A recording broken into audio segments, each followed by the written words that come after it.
I'm Cierra Bettens. Welcome to APTN News in Focus.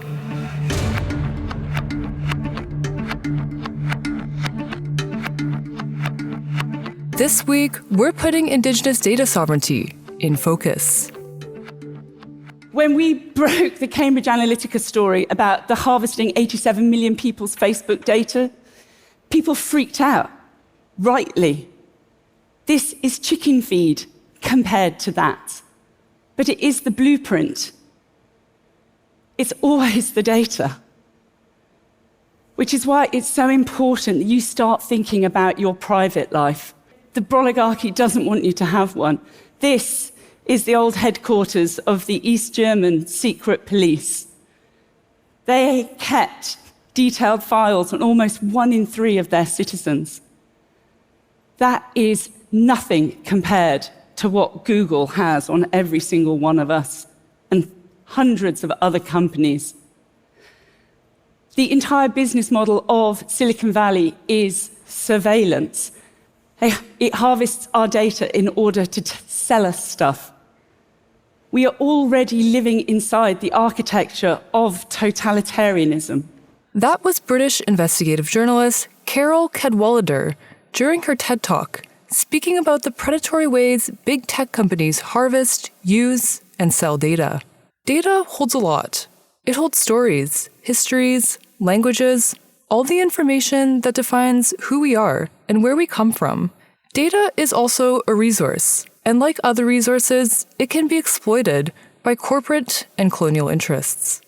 Jeff Ward is the founder and CEO of Animikii, an Indigenous technology company with a focus on digital sovereignty.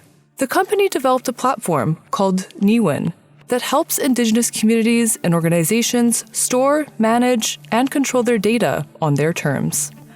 Jeff joins us now to break down the principles of Indigenous data sovereignty and how they can be mobilized in the age of big tech. Thanks so much for joining us, Jeff. Thanks for having me. So to start, I was wondering if you could maybe define Indigenous data sovereignty in simple terms and what are some of its core principles that you can outline? Sure. So when we talk about Indigenous data sovereignty, that word sovereignty is really key there, right? So if we want to have nation-to-nation sovereign relationships, this includes true sovereignty and, subset of that, definitely considering data sovereignty. There are quite a few different frameworks for data sovereignty. One of the most common ones you hear in Canada is OCAP, which is OCAP, Ownership, Control, Access, and Possession, which are all definitely key components. And there are also more global frameworks internationally, like the FAIR principles and the CARE principles. And so even beyond that, we have even nations and communities having their own even more localized data sovereignty principles. So I guess the main thing is that there are emerging frameworks, but also in the context of sovereignty, it's when thinking about data, considering all of that, it's how do we also have and support sovereignty over data as well. Mm-hmm. And so when we're thinking about Indigenous data sovereignty principles, how do these principles contrast with how bigger tech companies are viewing, storing, and using data? Well, big companies see data as the new oil. I think proudly look at data as the new oil, which just further really centers that extractive colonial world view of data as something to be extracted from and has value, and how can we turn that into dollars. And when we think about data from an Indigenous perspective, we think about those collective rights, and that's that word C in the CARE principles. That's for collective benefit, and so that's not something to be extracted from data, to be extracted from community. And if you pair that concept of like data and storytelling together, Indigenous peoples globally have rich tradition of oral history and data being shared through generations, also through through the land, through language, through even regalia and songs and dance and all these kinds of things. And so when we think about that, those opposing viewpoints, we really need to protect our data and our stories so that they're not extracted from for others' benefit through monetary reasons. And what's really interesting in this moment of AI is AI needs data, right? And I think the broader world are understanding that data is essentially being stolen and used to train these large AI systems. And so I think now even more than ever, Indigenous data sovereignty is super important, but also the world is coming to understand why those of us that have been working in the field of data sovereignty really have a unique perspective that really everybody will benefit from. Mm-hmm. And I also know that your organization has a platform called Niiwin, and I'm wondering if you could talk a bit more about, what it is and how it incorporates these principles of Indigenous data sovereignty. So we've been in business for over 20 years. I'm a software developer by background, and through that those many years working with Indigenous-focused organizations building data platforms, we never always used the word Indigenous data sovereignty. But when people would sort of show up at our door to build platforms, it was always that custom software aspect, and the ability to have essentially sovereignty over how software is designed and how those data structures are designed, because a lot of Indigenous communities have to put their data in these other colonial boxes, so to speak, not designed or defined by Indigenous peoples, but designed by, for example, the government. And so through our work in over 20 years building these custom platforms, we've come to understand this word, have this shared vocabulary of Indigenous data sovereignty. That's essentially what we had been doing. And so, looking at building these custom platforms, we thought, okay, how can we build a platform that allowed communities and individuals to design their own data structures, manage that data, and manage the data governance around that, so who has access to that data, and then be able to host it anywhere. And so we thought, okay, let's take our experience and put that into a platform. So that's what we call Niiwin, which is the number 4 in Anishinaabe-Moan. The pillars of Niiwin is to allow people to design their own data, so they don't have to put their data in other people's buckets or boxes, and manage that data and manage the governance around that. And that all directly connects to, like I mentioned, the OCAP principles: ownership, control, access, and possession. And so having that control over how all of that data is accessed. We've built this platform from the ground up with Indigenous data sovereignty principles. It's the only platform that we know that has been built from the ground up with those principles in mind. And again, you can host it anywhere. And it's an exciting time. It's an interesting time to be in this world of data colonialism, and we're here to build a platform that hopefully adds additional measures to protect that data. Mm-hmm. Yeah, definitely an interesting time in that vein. And I'm also wondering, you've launched this campaign called Data Back. I'm wondering if you could talk a bit about that and why it's important for organizations and governments to understand it. Yeah, like I mentioned, this term Indigenous data sovereignty is something really only we've been using in the last 5 to 8 years, and so we wanted to create some resources, some guides, so that we can explain to others, what does Indigenous data sovereignty mean in practice. There's a lot of theory around this, and we're more on the practitioner side and building these data platforms. So yeah, we created a book called Data Back, #Data Back. We thought, land back, well, how can we connect that to data? And so we wrote a pretty, high-level overview around Indigenous data sovereignty that connects to a lot of the stuff we're talking about here today.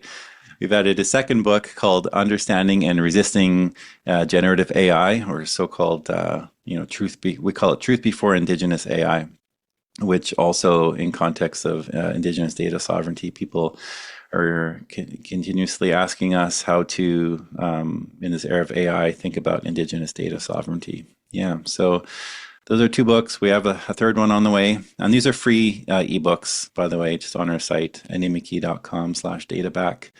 And, or if you just search databack, Indigenous data sovereignty, I'm sure our book will come up. And actually, my next question was right on that topic of artificial intelligence. I'm wondering, how has the rise of AI impacted Indigenous data sovereignty? And I guess, do you think we're at a point where AI can be incorporated into this? Or, do we still need some time to sort of sort through this before including it in these principles of data sovereignty? Yeah, it's definitely an interesting time to be, in a tech company where this sort of rise of AI is happening, all these conversations. It's moving very quickly, right? AI and all these different platforms, and Silicon Valley, they're really, one of the sayings is move fast and break things. And I think we're seeing a lot of breaking of some things right now with AI. Our response to move fast and break things is move slow and empower people. And so I think, communities and people, Indigenous organizations should really consider thoughtfully and intentionally the kinds of ways that they might want to use AI. And there are a lot of different Indigenous communities and peoples, tribes globally using this in different ways.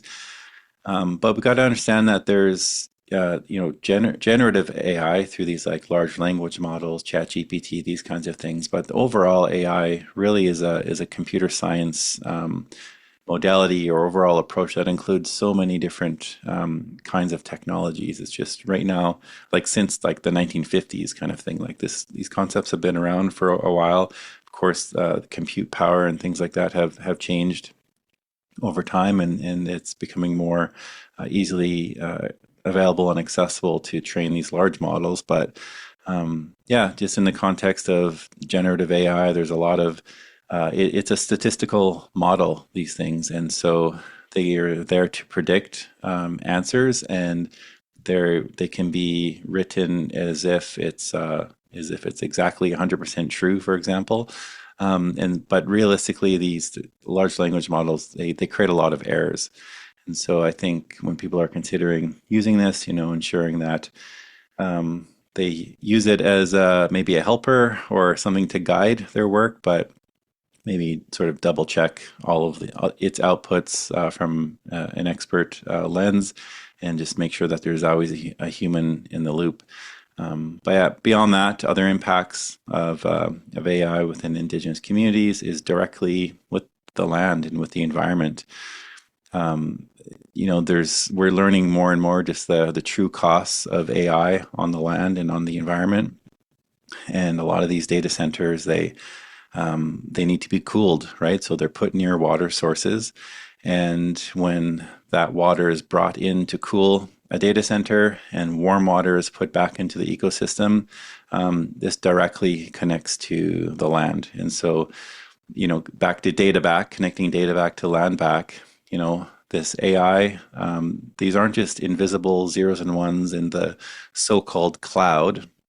There's actual manifestation in the land. And so I think all of these things considered, as Indigenous peoples, we've been stewards and guardians over the lands for time immemorial. It's important to really just consider how we can cause as little harm as possible to the environment by using some of these tools. Mm-hmm. And something I found interesting that you were mentioning earlier was this idea of data as a resource, almost like oil. And I'm wondering, do you think there's an opportunity for Indigenous people or for there to be a movement to sort of mobilize against these bigger tech companies, almost extractivist data practices? Yeah, I think it's just exerting our sovereignty over data and really sharing with the world that we have rights to sovereignty, and this includes data. And, also speaking up around environmental impacts around AI and just the, inordinate amounts of power and that is needed to run these data centers. It really is like another industry that is so tightly connected to energy, to the energy sector as well, and just really thinking twice around using these platforms and these systems. So I think just exerting sovereignty, sharing our voice to include a lot of these platforms. Mm-hmm. And I'm also wondering, what are some of your hopes for the future with Indigenous data sovereignty? And I guess, what do you hope to see in terms of Indigenous peoples being able to exercise that sovereignty over data versus, bigger tech companies sort of trying to capitalize on that data? Well, it's important to have Indigenous voices at these tables when it comes to talking about even policy rollout of these platforms. We're big advocates at Animikii Indigenous Technology to encourage more Indigenous people to choose technology as a career path. And I feel that's needed. So we spend a lot of time advocating for Indigenous youth to choose technology as a career path. And if you think on the cosmic scale or a 7 generations timeline, if you think, internet really coming on the scene in the late 90s to today, we're still very early. We're still very early in this whole era. And we've seen a couple of, big movements in technology come and go. And, 20, 30 years ago when I started my career, it was a much more lonely place to be as an Indigenous technologist. But now today we just have this amazing, young, bright, up-and-coming, talented tech, experts, Indigenous folks that are sort of up-and-coming. And it's really important to include Indigenous voices in all of this conversation. I think that's going to be super key to, including that, to ensuring that Indigenous values are included in these systems. Mm-hmm. All right. Well, thanks so much for joining us, Jeff. Really appreciate it. Yeah. Thanks for having me on. Appreciate it. Jeff Ward is the founder and CEO of Animikii Indigenous Technology.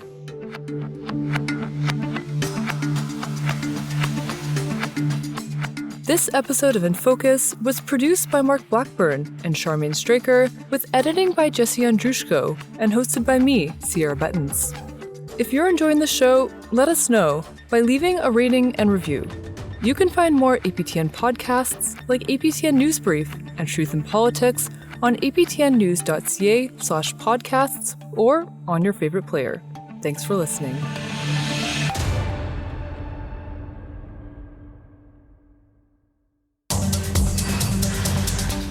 Hi, I'm Dennis Ward, one of the hosts of APTN National News. We've expanded our Truth in Politics panel into a weekly podcast. Each episode, panelists Jennifer Leywitz and Niiwin Sinclair join us to examine key issues affecting Indigenous peoples across Canada. Listen and subscribe on your favorite podcast player.